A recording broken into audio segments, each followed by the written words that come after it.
Recently, there's been this video going around on the net called USA Inc. Depopulation and You with Deborah Tavares. And I think she has this site stopthecrime.net, or she refers to it anyway. And she talks about in this video a document called Silent Weapons for Quiet Wars. I came over here to read this document and found it quite interesting. So I'm going to go through the whole document here in this video. The original video I'll put links to, the US Inc. Depopulation, and I want to thank Ashley Law for referring that video to me. It's very disturbing, and this document is very disturbing as well. So I will include links to this and to the actual video, and it takes a little while to get through. It's 44 pages long, but there's also a lot of technical pages in here that I'm just going to scroll past, and if you care to read them, help yourself, pause the video to read those technical parts of it. But thank you very much for listening, and hopefully you can get all the way through it. Forward. This manuscript was delivered to our offices by an unknown person. We did not steal the document, nor are we involved with any theft from the United States government, and we did not get the document by way of any dishonest methods. We feel that we are not endangering the national security by reproducing this document. Quite the contrary, it has been authenticated, and we feel that we are not only within our rights to publish it, but morally bound to do so. Regarding the training manual, you may have detected that we had to block out the marginal notes by the selectee at the CIA Training Center, but I can assure you that the manual is authentic and was printed for the purpose of introducing the selectee to the conspiracy. It has been authenticated by 4 different technical writers for military intelligence.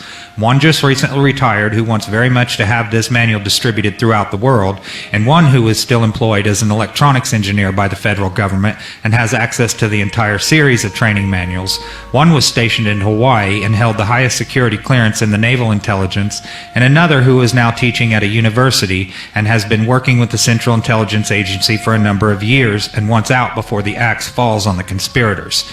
We believe that the entire world should know about this plan, so we distributed internationally 100 of these manuscripts to ask individuals at top-level positions their opinions.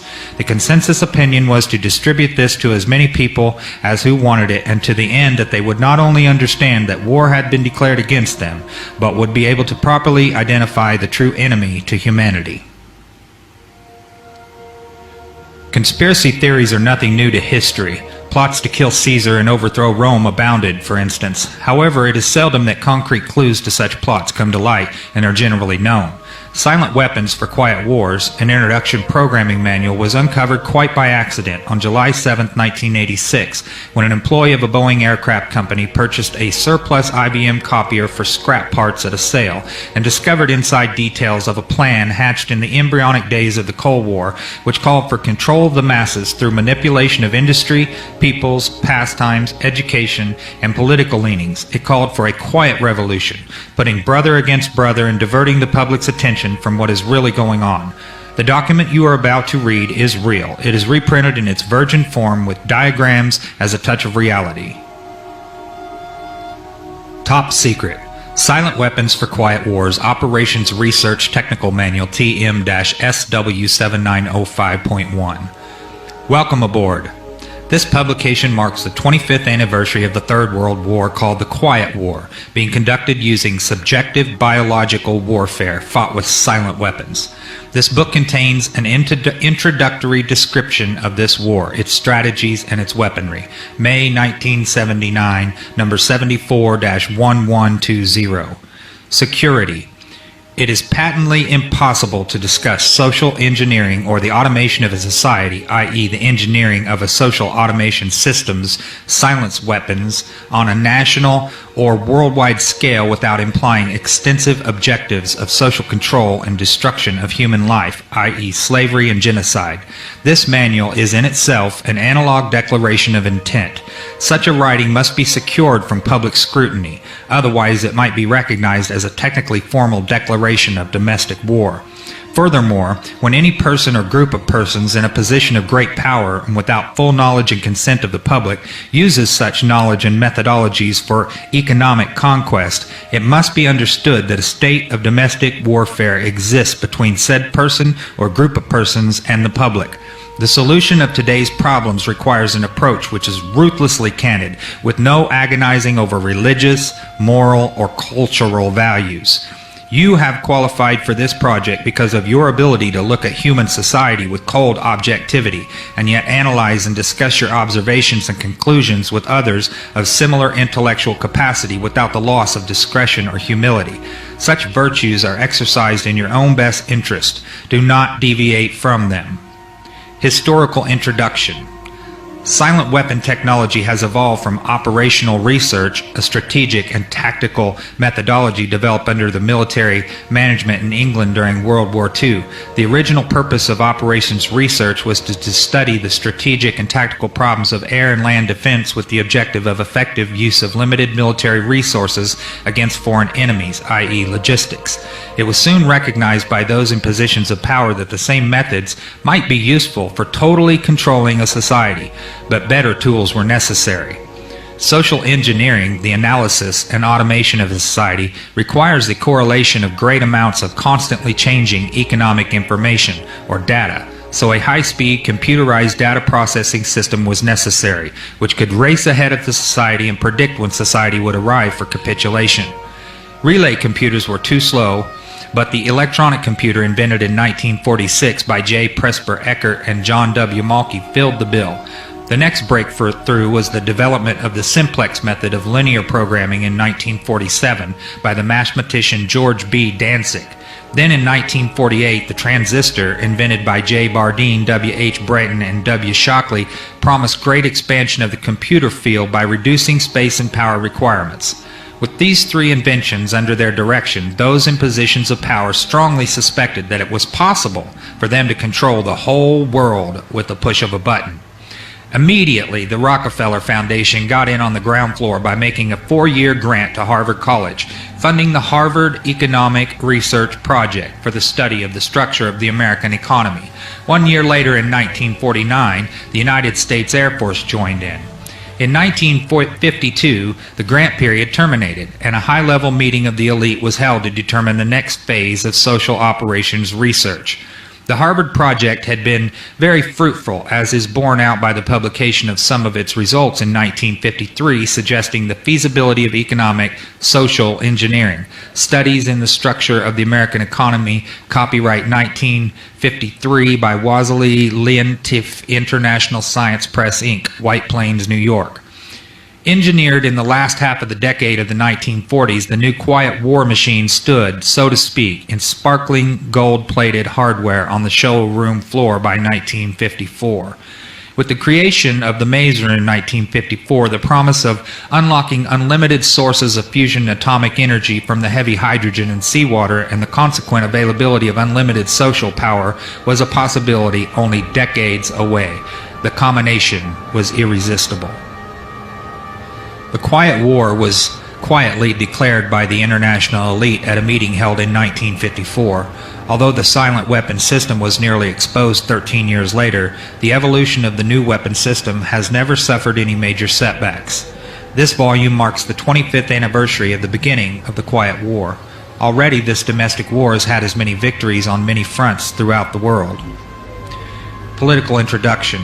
In 1954, it was well recognized by those in positions of authority that it was only a matter of time, only a few decades, before the general public would be able to grasp and upset the cradle of power. For the very elements on the new silent weapon technology were as accessible for a public utopia as they were for providing a private utopia. The issue of primary concern, that of dominance, revolved around the subject of energy sciences. Energy. Energy is recognized as the key to all activity on Earth.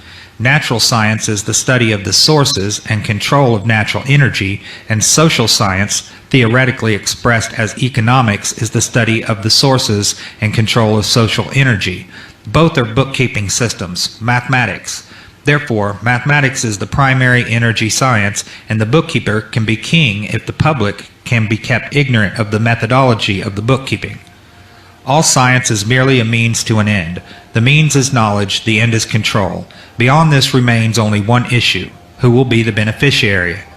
In 1954, this was the issue of primary concern. Although the so-called moral issues were raised in view of the law of natural selection, it was agreed that a nation or world of people who will not use their intelligence are no better than animals who do not have intelligence. Such people are beasts of burden and stakes on the table by choice and consent.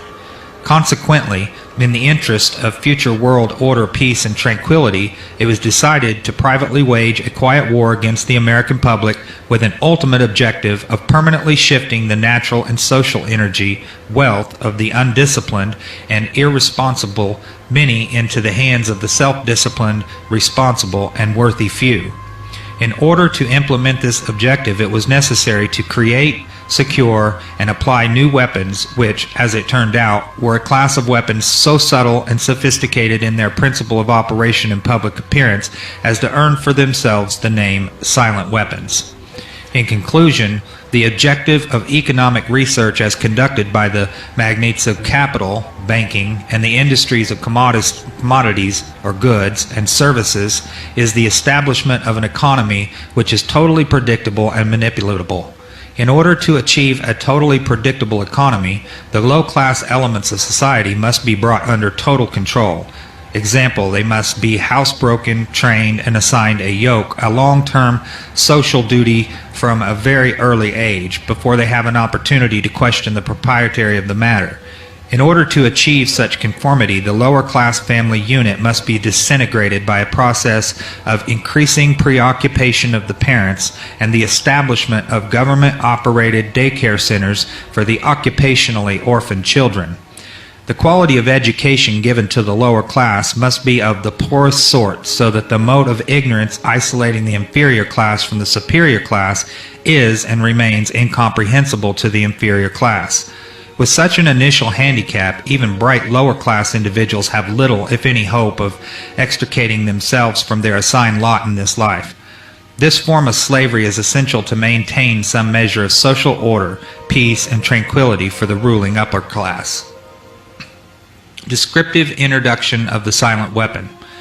Everything that is expected from an ordinary weapon is expected from a silent weapon by its creators, but only in its own manner of functioning. It shoots situations instead of bullets, propelled by data processing instead of chemical reaction or explosion, originating from bits of data instead of grains of gunpowder from a computer instead of a gun, operated by a computer programmer instead of a marksman, under the orders of a banking magnate instead of a military general. It makes no obvious explosive noises, causes no obvious physical or mental injuries, and does not obviously interfere with anyone's daily social life, yet it makes an unmistakable noise, causes unmistakable physical and mental damage, and unmistakably interferes with the daily social life. Example, unmistakable to a trained observer, that is, one who knows what to look for. The public cannot comprehend this weapon, and therefore cannot believe that they are being attacked and subdued by a weapon. The public might instinctively feel that something is wrong, but that is because of the technical nature of the silent weapon. They cannot express their feelings in a rational way or handle the problem with intelligence. Therefore, they don't know how to cry for help and don't know how to associate with others to defend themselves against it. When a silent weapon is applied gradually, the public adjusts or adapts to its presence and learns to tolerate its encroachment on their lives until the pressure, psychologically via economic, becomes too great and they crack up. Therefore, the silent weapon is a type of biological warfare. It attacks the vitality, options, and mobility of the individuals of society by knowing, understanding, manipulating, and attacking their sources of natural and social energy and their physical, mental, and emotional strengths and weaknesses. Theoretical introduction. Give me control over a nation's currency and I care not who makes its laws. Mayor Amschel Rothschild, 1743 to 1812. Today's silent weapons technology is an outgrowth of a simple idea discovered, succinctly expressed, and effectively applied by the quoted Mr. Mayor Amschel Rothschild. Mr. Rothschild discovered the missing passive component of economic theory known as economic inductance. He, of course, did not think of his discovery in these 20th century terms, and to be sure, mathematical analysis had to wait for the Second Industrial Revolution, the rise of the theory of mechanics and electronics, and finally the invention of the electronic computer before it could be effectively applied in the control of world economy. General energy concepts. In the study of energy systems, there always appears three elementary concepts. These are potential energy, kinetic energy, and energy dissipation. And corresponding to these concepts, there are three idealized, essentially pure physical counterparts called passive components. In the science of physical mechanics, the phenomenon of potential energy is associated with a physical property called elasticity or stiffness and can be represented by a stretched spring. In electronic science, potential energy is stored in a capacitor instead of a spring. This property is called capacitance instead of elasticity or stiffness. In the science of physical mechanics, the phenomenon of kinetic energy is associated with a physical property called inertia or mass and can be represented by a mass or flywheel in motion. In electronic science, kinetic energy is stored in an inductor in a magnetic field instead of a mass. This property is called inductance instead of inertia. In the science of physical mechanics, the phenomenon of energy dissipation is associated with a physical property called friction or resistance and can be represented by a dashpot or other device which converts energy into heat. In electronic science, dissipation of energy is performed by an element called either a resistor or a conductor, the term resistor being the one generally used to describe a more ideal device, example wire, employed to convey electronic energy efficiently from one location to another. The property of a resistance or conductor is measured as either resistance or conductance reciprocals. In economics, these three energy concepts are associated with economic capacitance would equal capital, money, stock, inventory, investments in buildings and durables. Economic conductance would be goods, production flow coefficients. Economic inductance would be services, the influence of the population of industry on output. All of the mathematical theory developed in the study of one energy system, mechanics, electronics, can be immediately applied in the study of other energy systems. Mr. Rothschild's energy discovery. What Mr. Rothschild had discovered was the basic principle of power, influence, and control over people as applied to economics. That principle is, when you assume the appearance of power, people soon give it to you. Mr. Rothschild had discovered that currency or deposit loan accounts had the required appearance of power that could be used to induce people, inductance with people corresponding to a magnetic field, into surrendering their real wealth in exchange for a promise of greater wealth instead of real compensation. They would put up real collateral in exchange for a loan of promissory notes. Mr. Rothschild found that he could issue more notes than he had backing for, so long as he had someone's stock of gold as a persuader to show his customers. Mr. Rothschild loaned his promissory notes to individual and governments. These would create overconfidence. Then he would make money scarce, tighten control of the system, and collect the collateral through the obligation of contracts. The cycle was then repeated. These pressures could be used to ignite a war. Then he would control the availability of currency to determine who would win the war. That government which agreed to give him control of its economic system got his support. Collection of debts was guaranteed by economic aid to the enemy of the debtor. The profit derived from this economic methodology made Mr. Rothschild all the more able to expand his wealth. He found that the public greed would allow currency to be printed by government order beyond the limits of inflation of backing in precious metal or the production of goods and services. Apparent capital as paper inductor. In this structure, credit presented as a pure element called currency has the appearance of capital, but is in effect negative capital. Hence, it has the appearance of service, but is in fact indebtedness or debt. It is therefore an economic inductance instead of an economic capacitance, and if balanced in no other way will be balanced by the negation of population, war, or genocide. The total goods and services represent real capital called the gross national product, and currency may be printed up to this level and still represent economic capacitance. But currency printed beyond this level is subtractive, represents the introduction of economic inductance, and constitutes notes of indebtedness. War is therefore the balancing of the system by killing the true creditors, the public, which we have taught to exchange true value for inflated currency, and falling back on whatever is left of the resources of nature and regeneration of those resources. Mr. Rothschild had discovered that currency gave him the power to rearrange the economic structure to his own advantage, to shift economic inductance to those economic positions which would encourage the greatest economic instability and oscillation. The final key to economic control had to wait until there was sufficient data and high-speed computing equipment to keep close watch on the economic oscillations created by the price shocking and excess paper energy credits, paper inductance, and inflation. Breakthrough.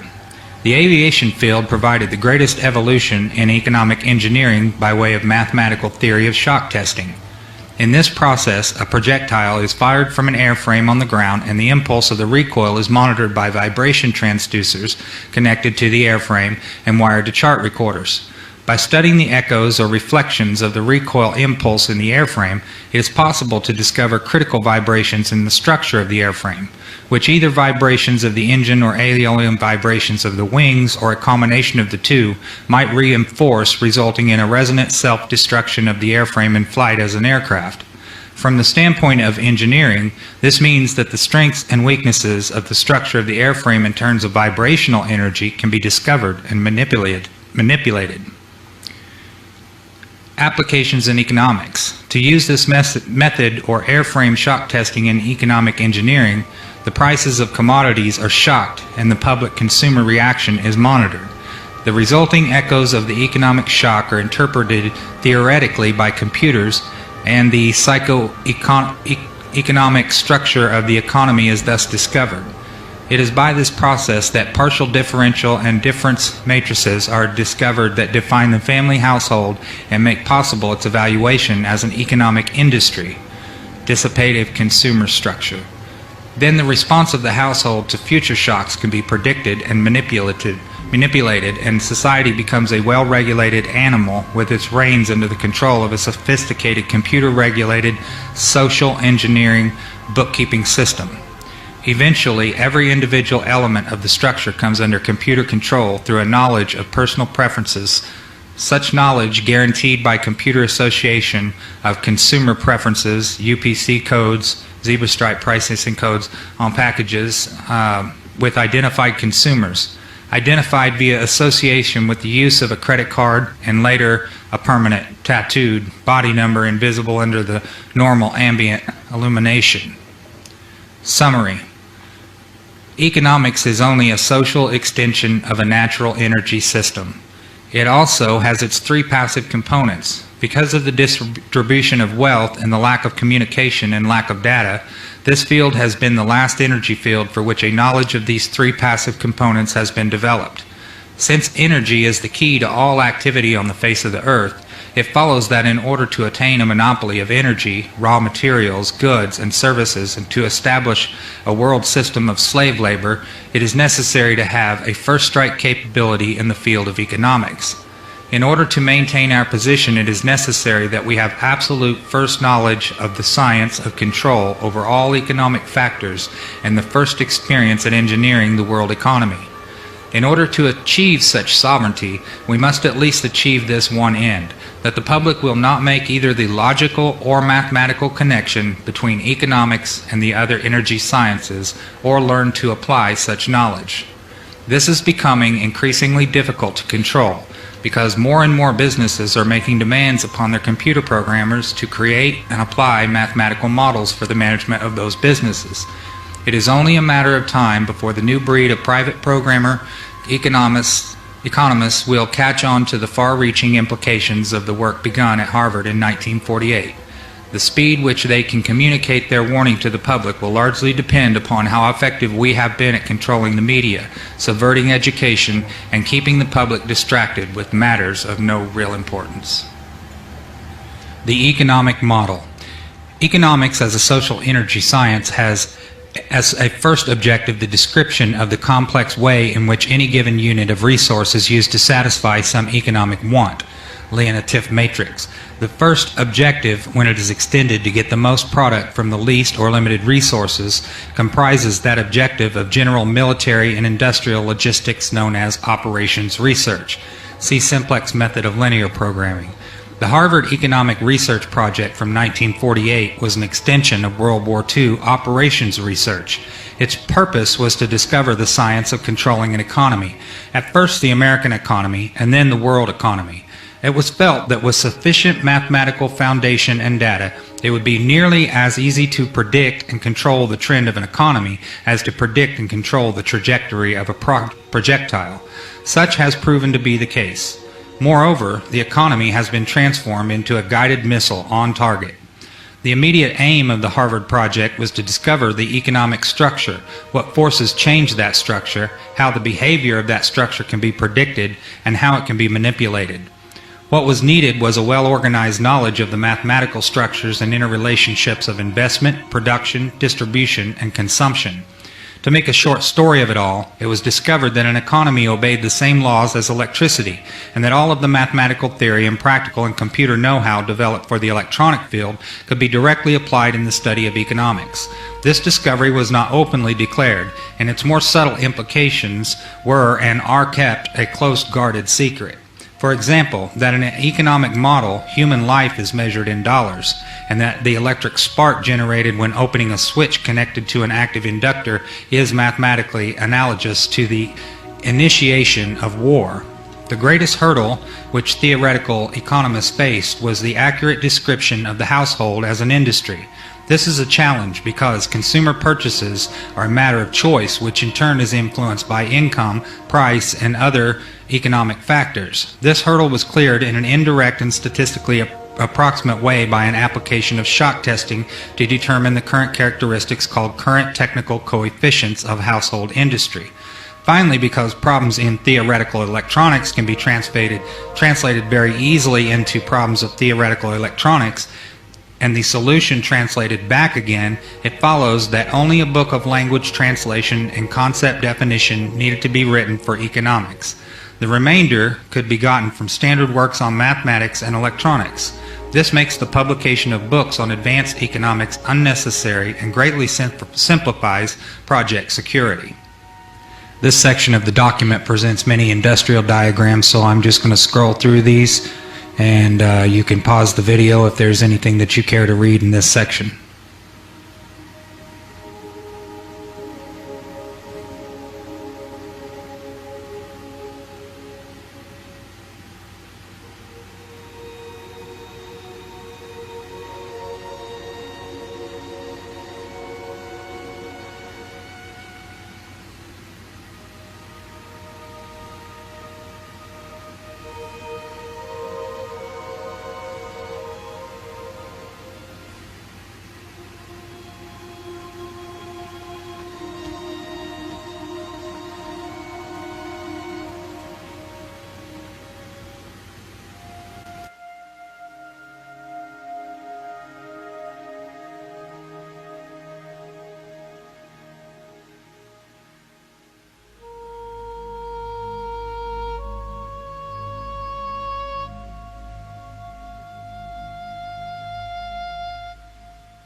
The social welfare program is nothing more than an open-ended credit balance system which creates a false capital industry to give non-productive people a roof over their heads and food in their stomachs. This can be useful, however, because the recipients become state property in return for the gift, a standing army for the elite. For he who pays the piper picks the tune.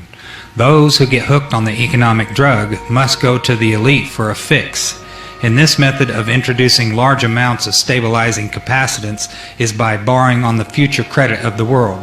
This is a fourth law of motion on set and consists of performing an action and leaving the system before the reflected reaction returns to the point of action, a delayed reaction. This means the means of surviving the reaction is by changing the system before the reaction can return. By this means, politicians become more popular in their own time and the public pays later. In fact, the measure of such a politician is the delay time. The same thing is achieved by a government by printing money beyond the limit of the gross national product, an economic process called inflation. This puts a large quantity of money into the hand of the public and maintains a balance against their greed, creates a false self-confidence in them, and for a while stays the wolf from the door. They must eventually resort to war to balance the account, because war ultimately is merely the act of destroying the creditor, and the politicians are the publicly hired hitmen that justify the act to keep the responsibility and blood off the public conscience. See section on consent factors and social economic structuring. If the people really cared about their fellow man, they would control their appetites, greed, procreation, etc., so that they would not have to operate on a credit or welfare social system which steals from the worker to satisfy the bum. Since most of the general public will not exercise restraint, there are only two alternatives to reduce the economic inductance of the system. Let the populace bludgeon each other to death in war, which will only result in a total destruction of the living earth. Take control of the world by the use of economic silent weapons in a form of quiet warfare, and reduce the economic inductance of the world to a safe level by a process of benevolent slavery and genocide. The later option has been taken as the obviously better option. At this point, it should be crystal clear to the reader why absolute secrecy about these silent weapons is necessary. The general public refuses to improve its own mentality and its faith in its fellow man. It has become a herd of proliferating barbarians and, so to speak, a blight upon the face of the earth. They do not care enough about economic science to learn why they have not been able to avoid war despite religious morality, and their religious or self-gratifying refusal to deal with earthly problems renders the solution of the earthly problem unreachable to them. It is left to those few who are truly willing to think and survive as the fittest to survive, to solve the problem for themselves as the few who really care. Otherwise, exposure of the silent weapon would destroy our only hope of preserving the seed of the future true humanity. Now the following is a bunch more technical information. If you're curious, just pause the video. I'm going to scroll through it fairly quickly.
One method of evaluating the technical coefficients of the household industry depends upon shocking the prices of a commodity and noting the changes in the sales of all of the commodities.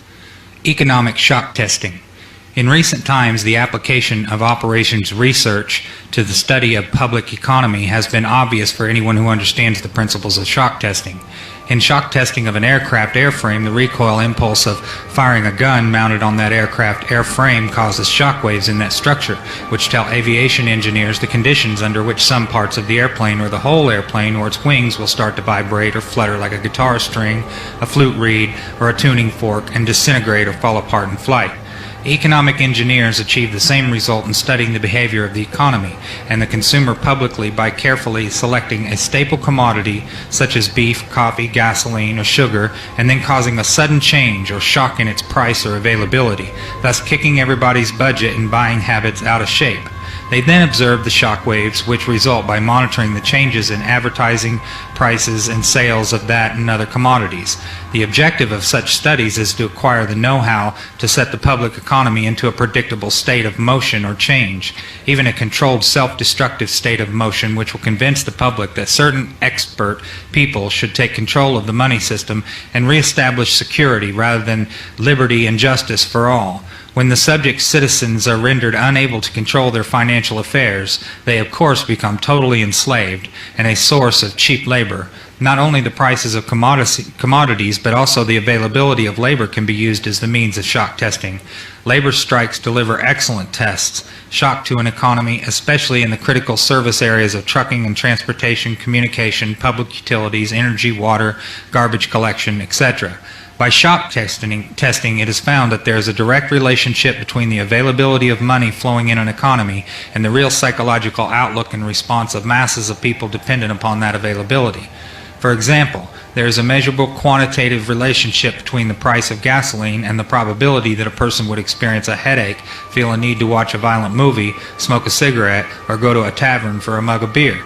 It is most interesting that by observing and measuring the economic models by which the public tries to run from their problems and escape from reality, and by applying the mathematical theory of operations research, it is possible to program computers to predict the most probable combination of created events or shocks which will bring about a complete control and subjugation of the public through a subversion of the public economy by shaking the plum tree.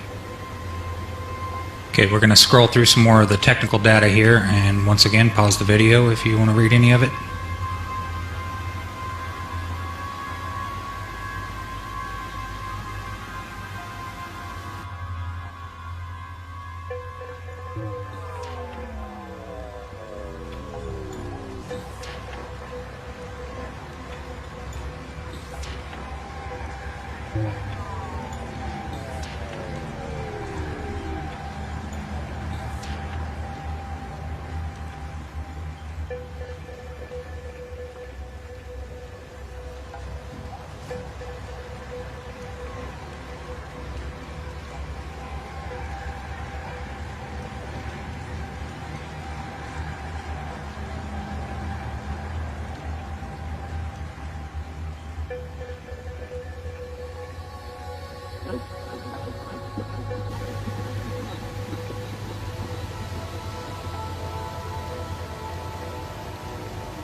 And this is the result into which we substitute to get that set of conditions of prices of commodities, bad news on TV, etc., which will deliver a collapse of public morale ripe for takeover. Once the economic price and sales coefficients are determined, they may be translated into technical supply and demand coefficients. Shock testing of a given commodity is then repeated to get the time rate of change of these technical coefficients. Introduction to economic amplifiers. Economic amplifiers are the active components of economic engineering. The basic characteristics of any amplifier, mechanical, electrical, or economic, is that it receives an input control signal and delivers energy from an independent energy source to a specified output terminal in a predictable relationship to that input control signal. The simplest form of an economic amplifier is a device called advertising. If a person is spoken to by a TV advertiser as if he were 12 years old, then due to suggestibility, he will, with a certain probability, respond or react to that suggestion with the uncritical response of a 12-year-old, and will reach into his economic reservoir and deliver its energy to put that product on impulse when he passes it in the store. An economic amplifier may have several inputs and output. Its response might be instantaneous or delayed. Its circuit symbol might be a rotary switch if its options are exclusive, qualitative, go or no-go, or it might have its parametric input-output relationships specified by a matrix with internal energy sources represented. Whatever its form might be, its purpose is to govern the flow of energy from a source to an output sink in direct relationship to an input control signal. For this reason, it is called an active circuit element or component. Economic amplifiers fall into classes called strategies, and in comparison with electronic amplifiers, the specific internal functions of an economic amplifier are called logistical instead of electrical. Therefore, economic amplifiers not only deliver power gain, but also in effect are used to cause changes in the economic circuitry. In the design of an economic amplifier, we must have some idea of at least 5 functions, which are the available input signals, the desired output control objectives, the strategic objective, the available economic power sources, the logistical options. The process of defining and evaluating these factors and incorporating the economic amplifier into an economic system has been popularly called game theory. The design of an economic amplifier begins with a specification of the power level of the output, which can range from personal to national. The second condition is accuracy of response. Example, how accurately the output action is a function of the input commands. High gain combined with strong feedback helps to deliver the required precision. Most of the error will be the input data signal. Personal input data tends to be specified, while national input data tends to be statistical. A short list of inputs. Questions to be answered. What, where, why, when, how, and who. General sources of information. Telephone taps, analysis of garbage, surveillance, behavior of children in school, standard of living by, food, shelter, clothing, transportation, social contacts. Telephone itemized record of calls, family, marriage certificates, birth certificates, etc., friends, associates, etc., memberships in organizations, political affiliation. The personal paper trail, personal buying habits, personal consumer preferences, checking accounts, credit card purchases, tagged credit card purchases, the credit card purchase of products bearing the UPC code, assets, checking accounts, savings accounts, real estate, business, automobile, safety deposit at the bank, stock market, liabilities, creditors, enemies, loans, government sources, welfare, Social Security, USDA, surplus food, doles, grants, subsidies, government sources via intimidation, Internal Revenue Service, OSHA, Census, etc., other government sources, surveillance of U.S. mail, habits, patterns, programming, strengths and weaknesses, activities, sports, hobbies, see legal, fear, anger, crime record, hospital records, drug sensitivities, reaction to pain, psychiatric records, fears, angers, disgust, adaptability, reactions to stimuli, violence, suggestibility or hypnosis, pain, pleasure, love, and sex, methods of coping of adaptability and behavior, consumption of alcohol, consumption of drugs, entertainment, religious factors influencing behavior, other methods of escaping from reality, payments, pay on time, payment of telephone bills, energy purchases, water purchases, repayment of loans, house payments, automobile payments, payments on credit cards, the political sensitivity, beliefs, contacts, positions, strengths, weaknesses, projects, activities, legal inputs, behavior control, excuses for investigation, search, arrest, or employment of force to modify behavior, court records, police records, driving record, reports made to police, insurance information, anti-establishment acquaintances, national input information, business sources via the IRS, prices of commodities, sales, investments in, stocks, inventory, production tools and machinery, buildings and improvements, the stock market, banks and credit bureaus, credit information, payment information, miscellaneous sources, polls and surveys, publications, telephone records, energy and utility purchases, and short list of outputs. Outputs create controlled situations, manipulation of the economy, hence society, control by control of compensation and income. Sequence: allocates opportunities, destroys opportunities, controls the economic environment, controls the availability of raw materials, controls capital, controls bank rates, controls the inflation of the currency, controls the possession of property, controls industrial capacity, controls manufacturing, controls the availability of goods or commodities, controls the prices of commodities, controls services, the labor force, etc., controls payments to government officials, controls the legal functions, controls the personal data files, uncorrectable by the party slandered, controls advertising, controls media contact, controls material available for TV viewing, disengages attention from real issues, engages emotions, creates disorder, chaos, and insanity, controls design and more probing tax forms, controls surveillance, controls the storage of information, develops psychological analysis and profiles of individuals, controls legal functions, controls sociological factors, controls health options, preys on weakness, cripples strengths, leeches wealth and substance. A table of strategies. If you do this, you get this. Keep the public ignorant. Less public organization. Maintain access to control prices, points for feedback, required reaction to output sales.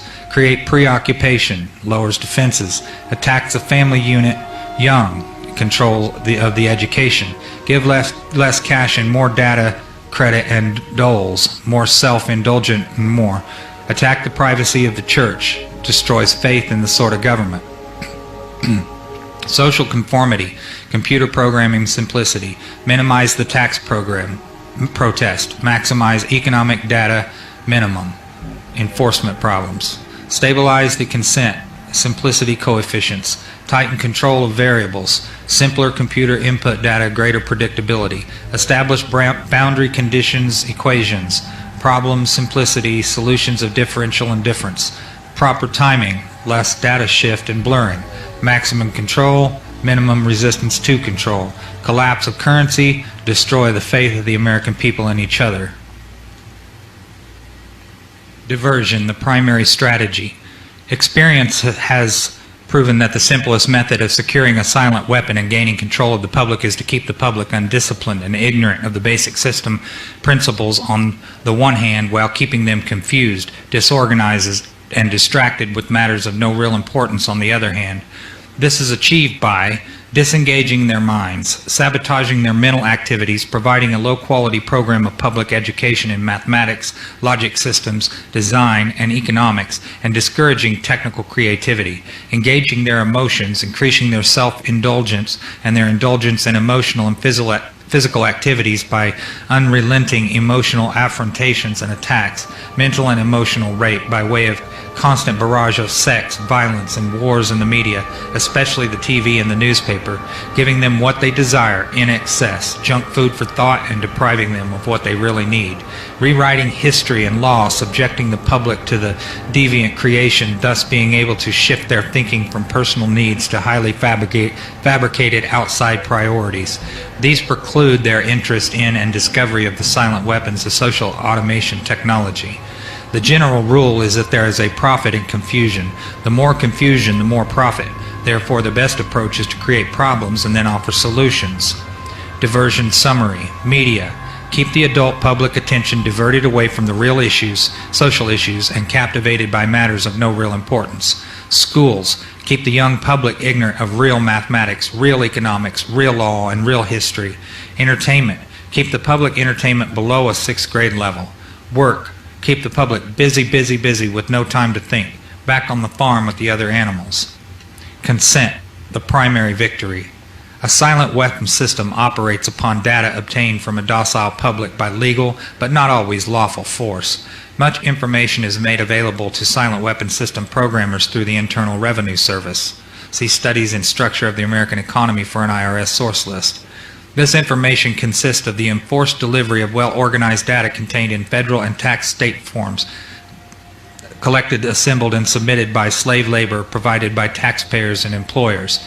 Furthermore, the number of such forms submitted to the IRS is a useful indicator of public consent, an important factor in strategic decision-making.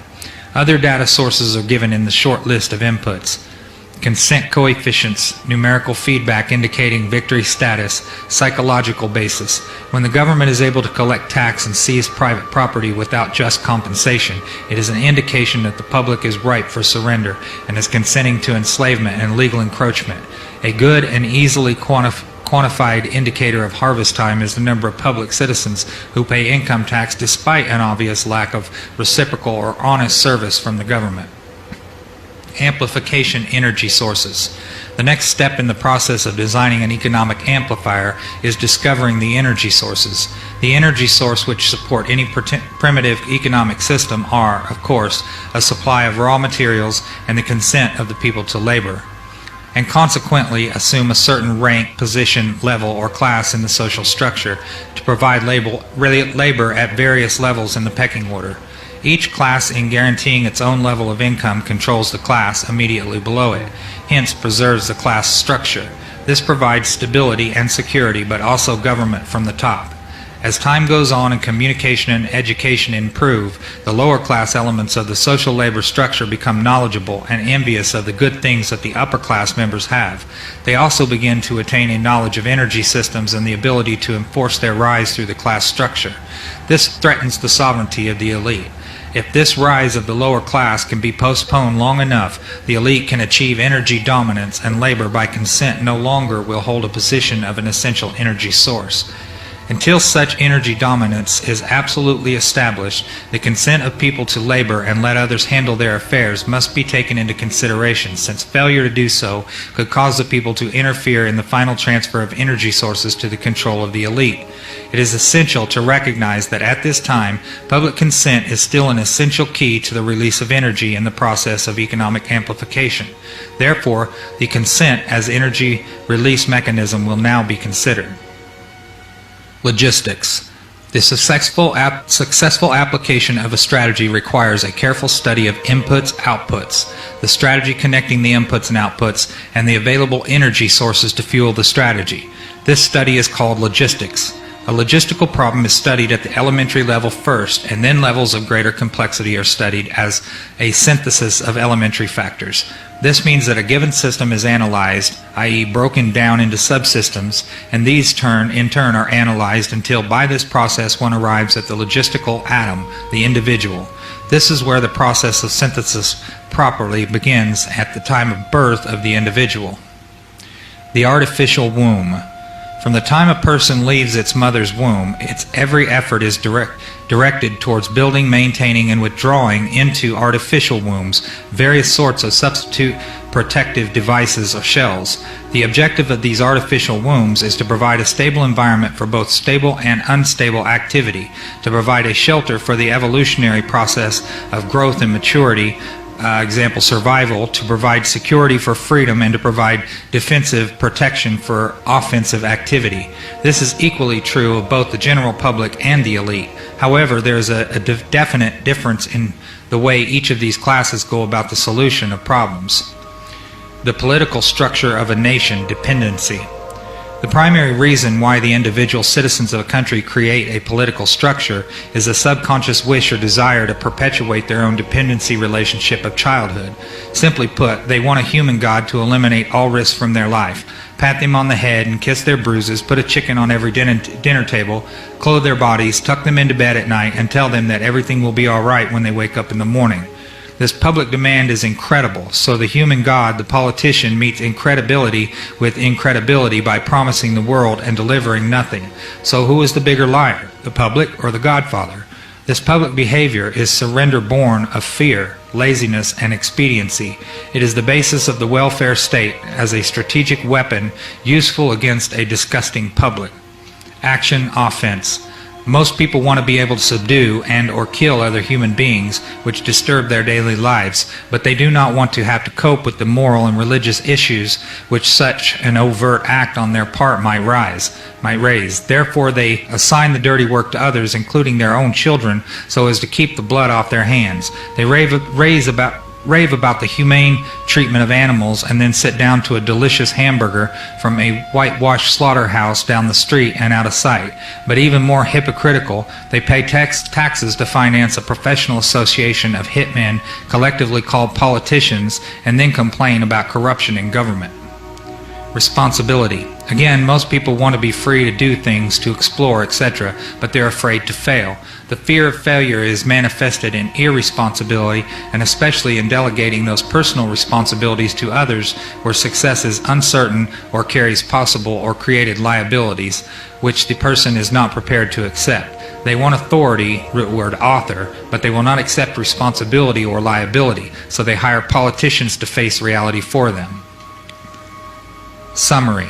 The people hire the politicians so that the people can obtain security without managing it, obtain action without thinking about it, inflict theft, injury, and death upon others without having to contemplate either life or death, avoid responsibility for their own intentions, obtain the benefits of reality and science without exerting themselves in the discipline of facing or learning either of these things. They give the politicians the power to create and manage a war machine, to provide for the survival of the nation or womb, prevent encroachment of anything upon the nation or womb, destroy the enemy who threatens the nation or womb, destroy those citizens of their country who do not conform for the sake of stability of the nation or womb. Politicians hold many quasi-military jobs, the lowest being the police, which are soldiers, the attorneys and CPAs next, who are spies and saboteurs, licensed, and the judges, who shout out orders and run the closed union military shop for whatever the market will bear. The generals are industrialists. The presidential level of commander-in-chief is shared by the international bankers. The people know that they have created this farce and financed it with their own taxes, given consent, but they would rather knuckle under than be the hypocrite. Thus a nation becomes divided into two very distinct parts: a docile subnation, a great silent majority, and a political subnation. The political subnation remains attached to the docile subnation, tolerates it, and leaches its substance until it grows strong enough to detach itself and then devour its parent. System analysis. In order to make meaningful computerized economic decisions about war, the primary economic flywheel, it is necessary to assign concrete logistical values to each element of the war structure, personal and material alike. This process begins with a clear and candid description of the subsystems of such a structure. The draft as a military service. Few efforts of human behavior modification are more remarkable or more effective than that of the socio-military institution known as the draft. A primary purpose of a draft or other such institution is to instill by intimidation in the young males of a society the uncritical conviction that the government is omnipotent. He is soon taught that a prayer is slow to reverse what a bullet can do in an instance. Thus a man trained in a religious environment for 18 years of his life can, by this instrument of the government, be broken down, be purged of his fantasies and delusions in a matter of mere months. Once that conviction is instilled, all else becomes easy to instill. Even more interesting is the process by which a young man's parents, who perpetually love him, can be induced to send him off to war for his death. Although the scope of this work will not allow this matter to be expanded in full detail, nevertheless a course overview will be possible and can serve to reveal those factors which must be included in some numerical form in a computer analysis of social and war systems. We begin with a tentative definition of the draft. The draft, or selective service, is an institution of compulsory collective sacrifice and slavery devised by the middle-aged and elderly for the purpose of pressing the young into doing the public dirty work. It further serves to make the youth as guilty as the elders, thus making criticism of the elders by the youth less likely. Generational stabilizer. It is marketed and sold to the public under the label of patriotic national service. Once a candid economic definition of the draft is achieved, that definition is used to outline the boundaries of a structure called a human value system, which in turn is translated into the terms of game theory. The value of such a slave laborer is given the table of a human value, a table broken down into categories by intellect, experience, post-service, job demand, etc. Some of these categories are ordinary and can be tentatively evaluated in terms of the value of certain jobs for which a known fee exists. Some jobs are harder to value because they are unique to the demands of social subversion. For an extreme example, the value of a mother's instruction to her daughter, causing that daughter to put certain behavioral demands upon a future husband 10 or 15 years hence. Thus, by suppressing his resistance to a perversion of a government, making it easier for a banking cartel to buy the state of New York in, say, 20 years. Such a problem leans heavily upon the observations and data of wartime espionage and many types of psychological testing. The crude mathematical models, algorithms, can be devised, if not to predict, at least to predeterminate these events with maximum certainty. What does not exist by natural cooperation is thus enhanced by calculated compulsion. Human beings are machines, levers which may be grasped and turned, and there is little real difference between the automating of a society and automating a shoe factory. These derived values are variable. It is necessary to use a current table of human values for computer analysis. These values are given in true measures rather than US dollars, since the latter is unstable, being presently inflated beyond the production of national goods and services so as to give the economy a false kinetic energy, paper inductance. The silver value is stable, it being possible to buy the same amount with a gram of silver today as it could be bought in 1920. Human value measured in silver units changes slightly due to the change in production technology. Enforcement. Factor 1. As in every social system approach, stability is achieved only by understanding and accounting for human nature, action-reaction patterns. A failure to do so can be, and usually is, disastrous. As in other human social schemes, one form or another of intimidation or incentive is essential to the success of the draft. Physical principles of action and reaction must be applied to both internal and external subsystems. To secure the draft, individual brainwashing or programming in both the family unit and the peer group must be engaged and brought under control. Factor 2. Father. The man of the household must be housebroken to ensure that Junior will grow up with the right social training and attitudes. The advertising, media, etc. are engaged to see to it that that father-to-be is pussy-whipped before or by the time he is married. He is taught that either he conforms to the social notch cut out for him, or his sex life will be hobbled and his tender companionship will be zero. He is made to see that women demand security more than logical, principled, or honorable behavior. By the time his son must go to war, father, with jelly for a backbone, will slam a gun into Junior's hand before father will risk the censor of his peers, or make a hypocrite of himself by crossing the investment he has in his own personal opinion or self-esteem. Junior will go off to war, or father will be embarrassed, so Junior will go to war, the true purpose notwithstanding.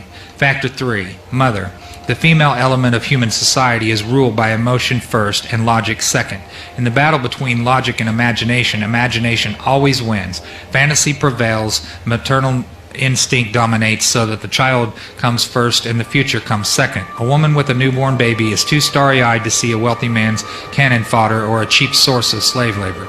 A woman must, however, be conditioned to accept the transition to reality when it comes, or sooner. As the transition becomes more difficult to manage, the family unit must be carefully disintegrated, and state-controlled public education and state-operated child care centers must become more common and legally enforced so as to begin the detachment of the child from the mother and father at an earlier age. Inoculation of behavioral drugs, Ritalin, can speed the transition for the child. Mandatory. Caution. A woman's impulsive anger can override her fear. An irate woman's power must never be underestimated, and her power over a pussy-whipped husband must likewise never be underestimated. It got a woman the vote in 1920. Factor 4. Junior. The emotional pressure for self-preservation during the time of war and the self-serving attitude of the common herd that have an option to avoid the battlefield, if Junior can be persuaded to go, is all the pressure finally necessary to propel Johnny off to war. Their quiet blackmailings of him are the threats. No sacrifice, no friends, no glory, no girlfriends. Factor 5. The sister. And what about Junior's sister? She is given all the good things of life by her father and taught to expect the same from her future husband regardless of the price. Factor 6. Cattle. Those who will not use their brains are no better off than those who have no brains. And so this mindless school of jellyfish, father, mother, son, and daughter, become useful beasts of burden or trainers of the same. This concludes what is available in this document. If you've made it this far, I want to thank you very much for taking the time to listen, and I would highly encourage you to visit www.stopthecrime.net. It's where this document came from, and I will include links below in the description. And thank you very much again for listening. And get this out to your friends and family. Tell them about stopthecrime.net. Show them the article. You can download it from there.